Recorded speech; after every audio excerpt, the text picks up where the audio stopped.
IBC is very exciting for us.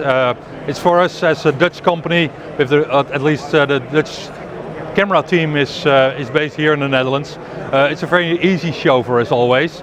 But it's always good to see the international friends that we have around the world collecting at the booth, but also a lot of meetings we have scheduled, and a lot of new businesses have raised during this show. So it's always good to be here and see the success of our customers and the success of our products.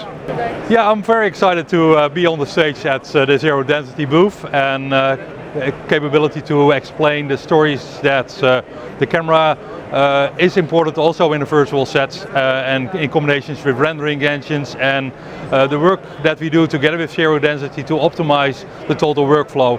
And it's exciting to see here at this IBC that the IP implementations that we have on our cameras nicely integrates with the IP installations from Zero Density, where the rendering engine accepts the IP streams without any baseband video anymore. So that's an exciting movement in that right direction, where we see a huge opportunity in the future.